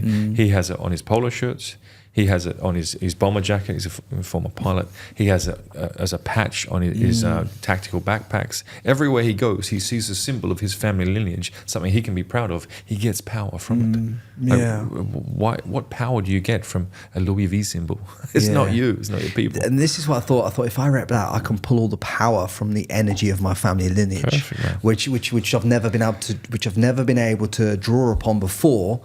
Which I thought that will make me a better communicator and a better person in the world, because I'm drawing on experience from a lineage of energy. It sounds a bit woo-woo, but I really thought and embodied this energy. And when I even talk about it, it lights me up. Bro, leaders throughout history have had their symbols, and militaries, right? They have their symbols. Countries have their symbols. There's power there. I don't think it's woo-woo at all. Yeah, and that's why we've been disconnected from it, because there's lots of family names in the UK, Scotland, and that have family crests that don't use them because they've been cut off. The generations have been cut off.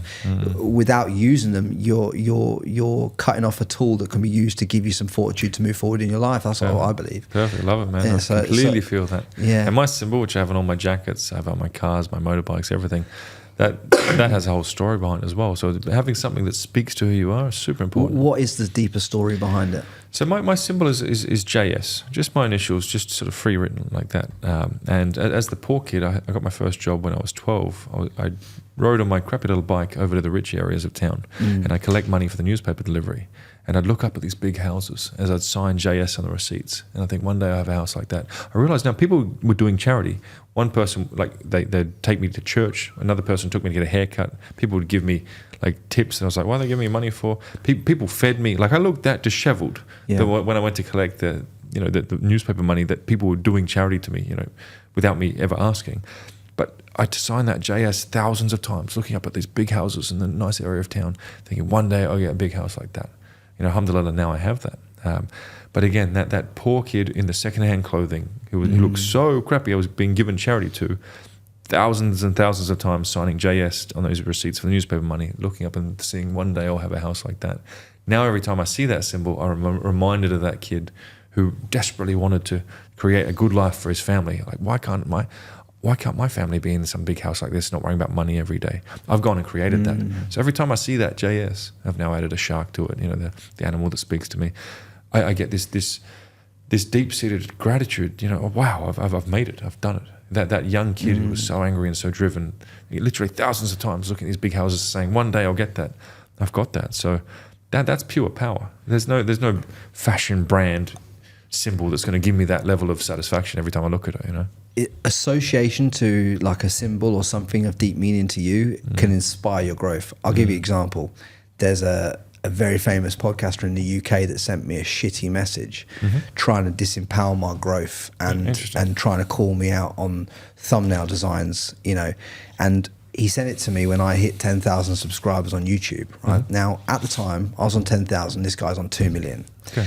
So every part of me, Jules, wanted to go around, find his house, smash his face in, like, you disrespected me. All this energy come out of me. Yeah. And my dad said to me, he says, Frankie, you've won. I went, what do you mean? And he goes, he knows who you are and he knows you're coming. So just continue on the path. Awesome. And I was like, what a lesson that was. Yeah, that's awesome. Yeah. Because he says, I'm not telling you to be peaceful. I'm telling you to go and do in the world what I know you're going to do. But do it in a way that lights it up for the right reason. Yeah, you know what I mean? And that deep. So the reason I'm telling you this, Jules, is because I keep that screenshot on my phone. Awesome. And every time I go through a hard period of time where I'm like, it's a struggle to book guests, or I've got to travel a lot, or I'm not feeling as energized, or I feel like I'm losing mission. One, I look at the why statement to why I started the podcast, to help people break patterns, flip perspectives, and gain clarity in their life. Awesome. And then I look at this image that this guy sent me, and I'm like, right, I'm ready to rock and roll. And that's how symbolism can inspire growth. I don't have any animosity towards the guy. Like, he's on his path, I'm on mine. But sometimes I just need that little bit of fuel to go, right, this is what keeps you cooking. I love it. Do you have anything like that in your life? I love it, mate. I love it. Yeah, 100%. I love that story, bro. Thanks for sharing. That's powerful. Isn't it interesting that you can take hater energy and use it to fuel you? But do you have any? Have you ever took any of that and used it for your own self? I mean, look, I've gotten a lot of hate through my association with Andrew and Tristan Tate. Also, a lot of hate with my reversion to Islam. I get called all sorts of interesting things as a result. I don't think I use it to fuel me. I just don't really care, to be honest. If anything, I feel sorry for people who are putting so much energy into hating someone they'll never meet online.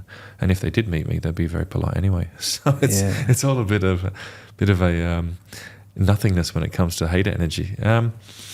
I think early on in life, I was being looked down on as that poor kid, and I wasn't socially very, I wasn't even comfortable as a teenager sitting in a nice restaurant. It happened so infrequently. I was often looked down upon as a very low class, very poor kid, because I was. I think that energy has kept me going now, such that I've gotten feedback from a few people that you're so sort of, you give time to anybody at any level of society. It's like, well, yeah, because I was that anybody, and it's funny. I have some people referring to me, oh, yeah, just because you're rich. Blah, blah, blah. I'm like, sorry, what rich? What, man? I'm a poor kid with money. I'm not rich. I think the years of identifying and being looked at as a bottom of the societal ladder kid definitely fuels me, not only to be successful, but also to give that time and energy and value where I can to people who are also at the bottom, working their way up that ladder.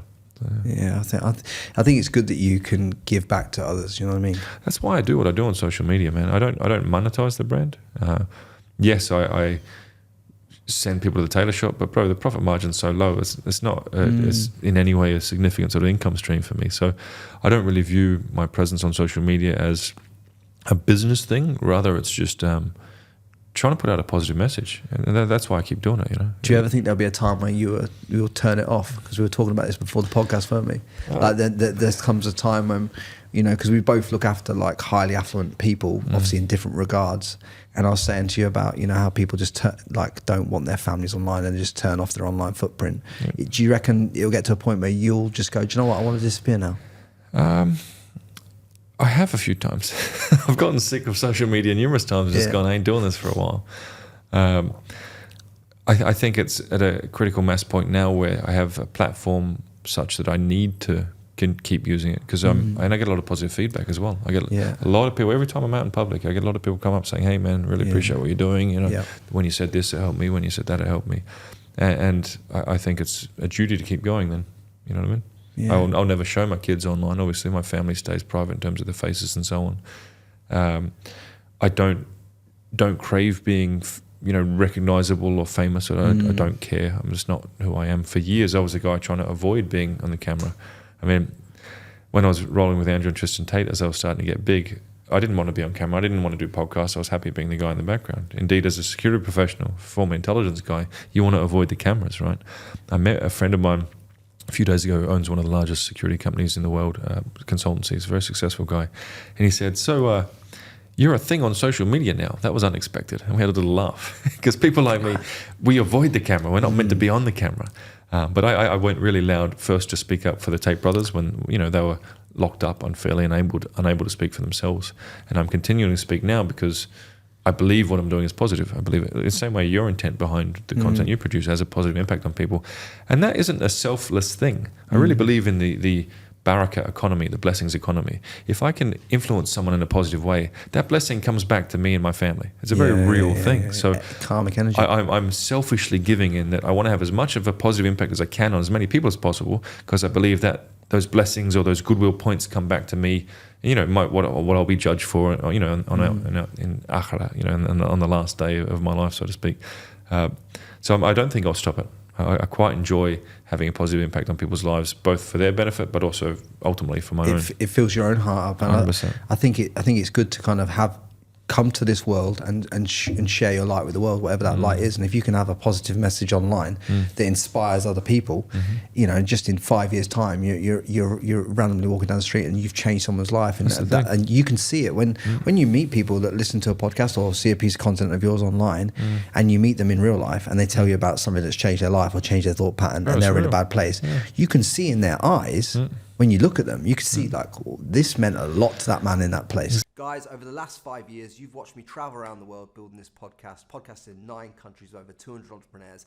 And one of the key things that I've learned is that every single one of these successful people have a playbook. They have a play-by-play of how they're going to operate their life, their mindset, and everything else, so they can scale. So they can scale their money, their business, their life, and everything. I want to break that down for you. So what I've done is I've set up a weekly email that's going to be going live week in, week out, giving you a play-by-play of some of the most top entrepreneurs in the world, so you can understand how they're executing on their plan, so you can execute on it too. If this is something that interests you, click the link, sign up to the email below, and that'll be coming out weekly. Exactly, and I first saw that rolling with Tate. Man, we'd have, over the course of a week of driving through Eastern Europe, we'd have hundreds of young men run up passionately and say, hey, this message helped me here. I'm now on better terms with my father. I'm now fitter. I'm now making more money. I just saw this constant stream of people running up to Tate with passion saying, you've helped me change my life for the better. Like, I was like, that's a really noble thing. And so now seeing that, you know, obviously my footprint is much smaller, and may it always be much, much, much smaller. You get as big as Tate, there's a lot of heat that comes with it, right? There's a lot of pressure that he's under. Props to him for handling it so well. But if I can help even a small percentage of people have that same sort of response that I see Tate get all the time, which is, hey, and the amount of emails Tate's received, the messages saying, I was about to kill myself till I found your message. Is so many. I've seen them with my own eyes. Like that, to so heavily improve someone's life is a very meaningful thing. You know, I think we all have a duty now that we have a platform to do that. What about, was there a point when you're running the security protocol for these boys? Was there a point when you thought, you're getting a little bit too loud here, let's tone it back, and you kind of stepped in and said that to them? I mean, I never really ran their security such that I was just their mate hanging out with them. And when they got, I'd support definitely, especially when we were mobile and going on car rallies and so on. But then when they got big enough, they hired their own team. I didn't so much say, be careful and stop being so big, because I knew Tate. Even 6 years ago, I said to Tate when I first met him, after some pretty intense range time, and I heard the insights he was dropping, I was like, you've got a very important role to play in leading, masculinity, positive masculinity globally. And I'll support however I can. And obviously keeping an eye out as we were walking around was one of those ways. But I always knew they'd be massive. And advising someone like Tate's tricky, because everyone thinks they've got value to add. Everyone thinks, if I give input here or give advice here. I've realised over time that, one, Tate's going to do what Tate's going to do.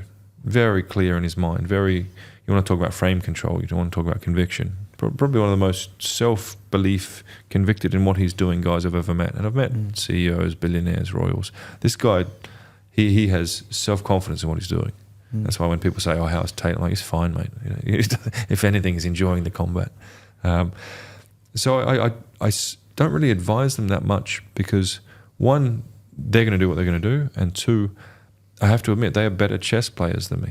Like they've done things where I've been like, that's a bit risque, lads. I'm not sure about that, and then poof, it's resulted in a big win for them. So my conventional thinking isn't that relevant to the life path that they're on, because they're playing at a higher level than I can add sort of good value to. You know what I mean? The one thing I would always say is that I don't like new people in anyone's life. And so the one thing I would consistently say is, don't let strangers into the house. Don't let people you don't know into the house. And then they agree with that. They're following that. They keep to their number ones in terms of the lads. They're quite careful of anyone they let into their house. I think as you get bigger and bigger, you can't host parties with 40, 50 people, because one of those people 5 years later will say, actually, wait a sec, this happened. And even if there's CCTV to show that never happened, you can still find your name run through the mud, right? And their house is like CCTV to the max, like security to the max. When you walk through, I was let in the house by Tristan, and Tristan's like, real hospitable guy, lets you through the door, and then like I turn left, and like it's like these Ukrainian and Romanian guys, all bald like me, but look like they've been through a war zone. That's serious. And I'm like 6 to 8 of those just looking at me and like, all right, lads, how are you? It's a funny thing. It's different how they've got to live out there, isn't it? Yeah, indeed. And I think at that level of fame, I think it's a smart thing to invest in security. The one thing I'd say as well with Tates and the way they're living is we don't know where this story ends. Perhaps this is all part of their, I believe this is part of their path. These ridiculous claims that are being levied at them are part of their challenge. And the reputational assaults that they've undergone, a ridiculous amount of negative press. Bro, go and read under any one of their videos. There are thousands of comments saying, yes, thank you, you're the father that I never had, you've helped me with something. That's all just been, conveniently ignored? The mainstream press and all the haters have just ignored the fact that they've had a positive impact on, at this point, hundreds of millions of lives. That's quite remarkable. I have to believe with Trump coming back in, the world will normalise a bit and see people like Andrew Tate as, actually, he motivates the young to avoid drugs, to have self-accountability, to work hard, to take care of your family. That's actually the sort of person who adds value to humanity as a sort of net result. Do you see more value in the US now that Trump's back? 100%, man. Wow, what a change. What a change. I think if Trump didn't win, humanity was down the toilet. Yeah. Remarkable how close we came to just complete leftist, communist, digital, sort of technocrat, global, just dictatorship. It would have been such a mess, man. The Chinese social credit system would have been a global thing. I want to actually go live in the US now because of the change that I think is coming about in the next 4, 5, 6 years. Huge. I kind of see it as my next mission. The US market. I mean, I do like Dubai, and it's good for periods of time, but. For me, I'm like, if you really want to get to the top of any game, you have to be in the US market. Yeah, that's true. That's the epicenter of power, and will be even more so over the next 4 years. No doubt about it. I really hope that Trump takes concrete steps to dial in the military-industrial complex. I think the US endless war concept needs to stop. It's disgusting. And that's why I was a real supporter of him, for what it's worth. So I think the world overall will be a better place with him coming in. It's logic and reason, and it's merit-based. He's an actual leader as opposed to a diversity hire. He's running. Don't you think the person running the most powerful country in the world should be like a leader? Yeah. Who's built businesses, who's raised children who are actually... I mean, look at Biden's kids, man. What a mess. What an absolute mess. Whereas you look at Trump's kids. Don't we want people who can raise families and lead businesses and speak to common sense and have conviction under fire and have real humans around them talking things like make America healthy again? Yeah, they're the ones who should be in power. Thankfully, they are. Well, Trump's a guy that Robert Kennedy could have been an enemy. Yeah, could have been an enemy, but he's like, no, bring the enemy within because this enemy can help advance this better than our own team can. Yeah, and that's a leader, man. Yeah, as opposed to the petty leftists who just. Did you see one of the executive orders that was signed the other day? Was to remove fluoride from all the water in America. Yeah, wow. Can you believe that executive order has been signed? Because I fell off my chair. That was the most surprising executive order that I saw within that. Amazing. For me, that was the WHO order. Oh, yeah, the WHO. That's wild too. Yeah. But also, I've still got a lot of friends in the COVID operations community. The fact that the cartels have been labelled as foreign terrorist organisations, happy hunting, lads. Man, watch what happens in Latin America over the next couple of years. The cartels will be absolutely crapping their pants right now. They are in trouble, bro. Yeah. Watch what happens. I got a bunch of mates. So that makes a big difference. How does that make a difference? Well, because now, typically militaries, they focus on military campaigns. They focus on dealing with military, like it's drugs and fighting the war on drugs and cartels and so on. That's done by other agencies, right. DEA. And now you just made it a military operation. Man, America has some of the baddest lads in the world. Like if we talk about capability, they are now able, their jurisdiction has been expanded such that they can target these cartels. Man, as much as I like making shirts that look like, they're from Narcos or something. You want to go? Wouldn't want to be a narco right now, man. Honestly, they are having panic meetings like you wouldn't believe. And my boys who are still in the game, they are getting geared up right now. They were getting geared up before it was announced. Getting ready to just really do some serious work in Latin America. It's going to be fun to watch. Don't know, Siri doesn't get that. Siri's talking. Siri's listening in. Yeah, but it's funny how you mention that, because by him giving the military power, the military can now go to the southern border, can't they? And they can literally put firepower on the southern border. They're going to go beyond, mate. Right, okay. It's going to get wild, bro. Yeah. It's going to get real wild. Well, Mexico have been told under no certain terms that they've got to remain in Mexico now before their process to come into the US. So there's the Remain in Mexico Trump treaty has been brought back in as well. Okay. So they can't come over the border with this. Biden had them through this app. That app was turned off day one. Yeah, wow. The app that allowed Mexicans to come across the border. Interesting. And all the diversity and inclusion pages have been removed from government websites. Like, it's healing. The world's healing, bro. And also one of the other good things that was an executive order as well was like there are men and there are women. There's male and there's female, and that is it. I saw that. So it's pretty big. And also even though he's got Elon Musk in government now, he also signed an executive order to say that got rid of the electric car mandate. Oh, which is another one I didn't see coming. Good. I got to say, electric cars aren't really my jam. No, you need a V12. V12 guy. I want to give you the floor now, because I realised through doing podcasts for so long that I wanted to give a segment of the podcast where I let people communicate what they've never been asked before. So if there's something you've never been asked on a podcast before but want to give some value on, what would that be? Interesting one, bro. I think I feel I have some value to add in terms of fatherhood, raising sons and daughters. Let's go there. A lot of people will ask about how do you get that money, or how do you know Andrew and Tristan Tate? A real honour to have spent so much time with their brothers. Or they'll ask about, we used to do intelligence stuff. A lot of people want to ask about relationships and things. Not that many people ask about, how do I position myself to be the most positively impactful parent that I can be? And how do you do that? Oh, big topic.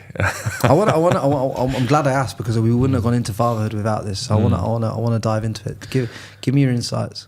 Well, it's interesting. I've been a father in many different settings, in that I've done the whole live with kids full time, and be the second mum. I've also been a single parent for a while, just having my kids on the weekend. I've also had my kids taken away and living in another country, so I've been like a remote parent. Now I have my son back with me, which every day is an absolute blessing, really. Islam says that, as I understand it, sons should be, with their dads more and more from like 9 or 10 onwards. My son came to live with me when he was 11. And man, every day is just an absolute, it's a lot of energy, but it's an absolute blessing. At that age, having sons around dads is super important. They got too much energy for mums to handle anyway. They're becoming a real problem at that age. So I don't know, where do you want to start, man? Well, where do you think the modern day fathers are getting it wrong? I think nowadays Western culture wants dads to be mums. And I think that's a massive mistake. I think if you want to impact positively on both your son as to the sort of man he should be, and your daughter as to the sort of man she deserves and should seek out when it's her time to look for a husband, you need to role model before anything else. When I divorced and I moved out of the home, the first thing I did was buy a motorbike and take my kids on, motorbike rides so they could see, even though dad was upset, because I was hurting, it was a difficult time for me, as it is for, many men, he's still on a motorbike. He's still, taking my daughter on these daddy-daughter ice cream dates on the motorbike is a tradition we've had our whole lives. He's still the man. He's still living well. He's still masculine. It's being that role model is more important than changing the diapers. I was the guy changing the diapers. I've changed hundreds of diapers. Were I to have kids again, I wouldn't do a single one. Dad's busy being a business leader. Dad's busy leading through tricky problems. Dad's piloting the family through any challenges we go through. He isn't doing stuff that mums do. So that's the first thing I'd say that I learned really clearly. Modern culture wants you to be a mum. Don't do it, because your kids will respect you less. You respect yourself less. You'll lose your testosterone levels. Focus on being the best man you can be, not on being a mum. That's how you can most impactfully be a father in a positive sense. So that's a real problem a lot of people get. Also, you don't need to be around the kids all the time. When my kids were taken away to another country, which obviously tried to not have that outcome happen, and spent a lot of money to try and keep them here, I was still, any time, and to this day, even now on this podcast, I've been speaking in front of 50 people, large events. If my daughter writes to me or calls me, I will answer. Every single time throughout her life, even if it's 2 a.m, I'll answer, because through that she's learning that even if dad isn't around her, the masculine, she's building a relationship with the masculine that's going to affect how her relationships go through her whole life. No daddy issues for my daughter, thanks. No absent father issues there. Anytime she reaches out to her dad's there. Even if just to say, yes, I'm here. Sometimes she just checks in to make sure dad's available. Yes, I'm here. Yes, I love you. Always here for your darling daughter. Then she goes about her day. You can still be a very impactful, very caring parent and have a daughter, in this instance, grow up to feel loved and looked after and worthy of a caring, present, masculine figure, while not being around them all the time. Right. I didn't realise that. I thought, man, when my kids were taken away, I was devastated. I didn't go into their bedroom in my house for a year because it just hurt my heart too much. I felt this intense pain, even walking in their bedroom if they weren't there. So it's because I thought, you got to be around them. I'm gonna by not being around my kids, I'm doing them a disservice. No, you can still be an amazingly impactful father. And not see them all the time. And if anything, throughout history, that's a more natural way to do it. When you're with your kids, give them full focus. Put the phone away. Don't tell your kid, hang on, this phone's more important than you are. All right, what were you saying? Phone is away, full presence. But you don't need to be around them all the time. You need to role model what a man should be doing, which isn't sitting around at home. You should be out in the world conquering. I think the availability piece there hit me the hardest, the availability for your daughter, because if you're always available for your daughter and she can always see the masculine essence in her life, it stops all this stuff where the absent father becomes a problem and she starts putting content online and doing all this kind of derogatory stuff that kind of allows her to lose her innocence. 100%. What I mean? And what it comes down to, what are daddy issues? They come down from typically an emotionally absent father who might love the daughter a lot, because he's not present with her, because he's not giving her that full attention. She at an early age forms a belief system that, I'm not worthy of men loving me. And so she goes and chooses terrible men and just gets bounced around, And the key thing you said there, Jules, the key thing you said was like, the man might be there, but he has to be present. Oh, that's what they want. Bro, my kids my daughter first flew first class when she was like 7. With the super yachts, you name it. They've lived really, really excessively, good lives. Not by design. It's just they've been around me. I've been very blessed. So when I ask them each day, because we do every time before we go to bed, we do, what are the 3 things you're grateful for from the day? We do it always, and they take turns, and it's all good fun. never once is it the fancy stuff. They're grateful for that one-on-one conversation where my daughter was sitting on my lap and we just talked for half an hour. They're grateful for when we went for that walk and I was holding their hands and we were just having a proper chat about life. Or we're sitting in the jacuzzi at the end of the day and they were asking big questions about life and I'm giving them, I'm listening to how their day was, they're listening to me. That connection, that presence means more than all the gifts, all the fancy stuff you give kids. It's really interesting. It even transpires to like as a man when he's dating a woman. When you're dating a woman and she's coming to you with these fucking problems and she's talking about this and that and she's da-da-da-da-da. It's important for a man to understand that she doesn't want you to fix them problems. She just wants to be heard. Yeah, it's massive. Yeah. And most men don't understand that concept of like fix it then. Yeah, so they start half listening and start trying out there going and fixing stuff and that's not what she wants. It's a very important learning that every man should have, that one there. Yeah. And one example I like to give is, in romantic interactions, you can go and buy a woman a 10,000 dirham or more nowadays Louis V bag, or spontaneously you can go and buy her a 5 dirham rose at a petrol station, and once you finish filling up the car, just give her that rose. Which one's going to elicit more emotions? Which one's she going to remember longer? It's not about the money. It's about the gestures. It's about the thought. It's about the presence. It's about making them feel special. Same with the daughter. You can go and buy her something super expensive birthday present, or you can just organise a daddy-daughter date where it's just you and her, and you're going for a walk and going get an ice cream and sitting down talking about life. Might be only 40 minutes, but that's going to give more to her than any Lego set or any pony you can go and buy. It's the time. The most valuable asset for a man is who he gives his time to. So when the daughter or the girlfriend sees that you're giving them the time, it's the time that ultimately they're like, oh, why does this feel different? Why does this relationship feel different? Maybe because he's listening to you. Maybe because your dad's present with you. And you feel you deserve to be listened to. Yeah. Women who grow up feeling that they don't deserve a caring masculine, it's going to be very hard for them to have a fulfilling relationship. And until they've healed that part of themselves, which has to be done if they haven't felt that as a child, unless they're willing to face that and heal that, then they'll always manifest the relationships that they say they don't want in their life. That'll always manifest. We're not attracted to what's healthy, we're attracted to what's familiar. Yeah. If we look at Jungian psychoanalytical theory, the idea that we have emotional complexes, so the issues we have are called emotional complexes. Those emotional complexes drive the other than conscious mind such that you recreate dynamics of past conflict in your present day life in order to resolve the emotional complexes, because everything wants to balance out. So for example, if a woman grows up with an abusive father, pretty likely she's going to go and find an abusive husband. If a man grows up with a mum who's critical and telling him what to do all the time and bossing around, guess what? He's going to go and marry someone like that. That's the other than conscious mind trying to level things out. So it's all very important stuff. There's an amazing book called The Absent Father Effect. I recommend every man read that. And I think if a man is a true dominant, if he's a true leader of his family unit, it's his job to help his woman, his wife, work through the issues she has in regards to her father. Pretty much everyone has them. Inshallah, I'll raise a daughter who doesn't have such issues, because I'm quite conscious of these things. But even then, on your best day, you still make mistakes as a parent. But that book, The Absent Father Effect, really goes into, it's pretty grounded psychological analysis and also, steps to right the wrongs as to how to address the different types of daddy issues, if you will, to put it simply, and how a woman can work through that. Whether it's with a therapist or with her man or even by herself. I think every woman does need to do that to have a harmonious relationship in a grown-up marriage. I mean, I don't know whether you've had much interaction with psychologists within the intelligence world. We work with them quite closely for profiling and the like. It all comes down to childhood. Yeah. Everything comes down to childhood. Well, you're pretty much psychologically programmed as a female from, like, in certain respects by 5 and in other respects by 7. The formative years. The formative years, because your brain just took it on. And it can be as simple as, like, your dad's there, he's bought you an ice cream, but he's not present with you. He's on his phone, like you say that, and she says, "Oh, doesn't my dad love me?" Like in her head, in her little 5-year-old mind, and all of a sudden you've got this thing that builds up over years, and all of a sudden when she gets to an adult, she's like, I want to be an entrepreneur. I want to boss men around. Yeah. But the core wound for wanting to do that is whereas really she just wants to be loved and be a mum.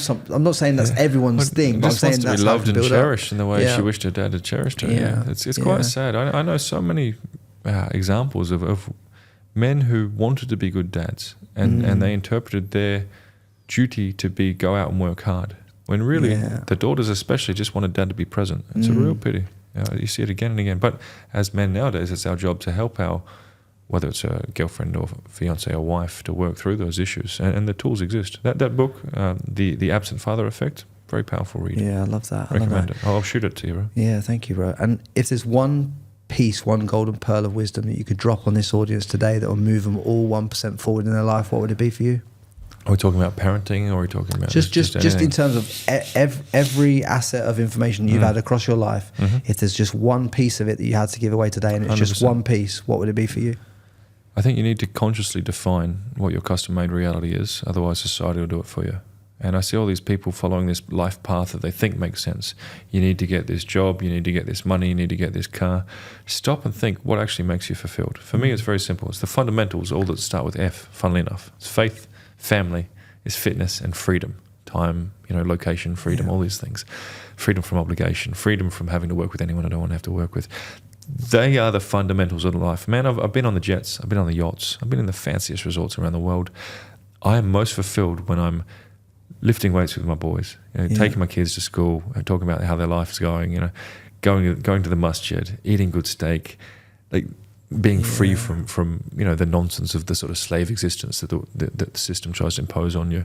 Stop and think about what actually makes you fulfilled and shape your life around that consciously, because if you don't, you've seen the 5 regrets of the dying. Number 1 regret of the dying of men was of men on their deathbed.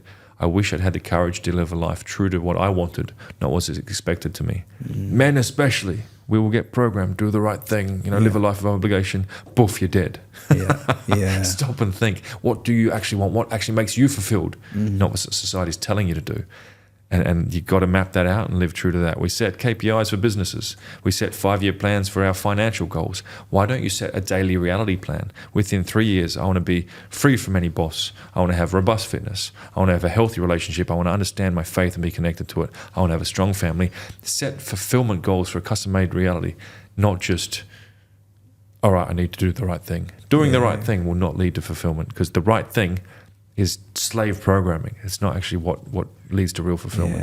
I agree 1,000% with you, because one of the things that I'm religious on is, 1, I know what I want my ideal day to look like, and 2, I'm constantly moving myself towards my greatest vision for my life, in terms of like how I want my podcast to be, how I want my business to be, the exit I want in business. Everything else is all driven towards that. Perfect. You've reverse engineered it, right? Everything else falls downstream of that, So my ideal beautiful woman in my life has to fit in to the realms that supports that mission. If not, you're not, because otherwise, beautiful things can take you along paths that you don't want to tread as a man. That's what I've learned. Isn't that the case? How many other men do you know who are living true to that? I want my daily reality to be X, so everything else will feed into that. I haven't seen it very often. They'll have financial goals, business goals, that goals. They won't actually stop and think, what does every day look like? I could open this phone. I could show you the framework for how I want my year to look in terms of where I'm spending each month of the year. I can tell you about exactly how my day looks. I can tell you about the character I have to be in order to achieve that, and everything else. And also like my 3 pivotal goals in terms of my podcast, my business, and my life, and my health, predicated on everything is in frameworks. And I'll tell you for why. Because when something comes into your life as quote unquote an opportunity, I can look at the framework and say, does it fit within the framework? 100%, because it's easy with dopamine to get pulled into something that you think is an opportunity, when really it's a gear spinner. And that's the thing, at our levels, you've got to say no to so much, right? Because there's just so many opportunities. Get in on this, invest in this, chair on this. Like, it's just, there's too much. So being able to see, does this tie into my custom-made reality, or the framework as you refer to it, is amazing. That's awesome, bro. I'm glad you're doing your podcast. I appreciate your time today. I appreciate you coming on. And guys, do me a solid favor, subscribe to this on every platform and share it with your friends. I hope the knowledge that Jules has put on here today hits your ears at the right time, hits your eyes at the right time, and moves you further forward in your life, at least 1% from today. Make sure that you take action on some of the stuff that Jules has said, especially some of those frameworks that he gave you around psychology piece and how to implement that in your life. I think it'll be a game changer for you. And as always, much love. Guys, I hope you got value from this podcast. And if you did, hit that subscribe button and turn the bell notifications on. But guys, I've got these videos here that will take you to a whole new level as well. So don't sleep on these.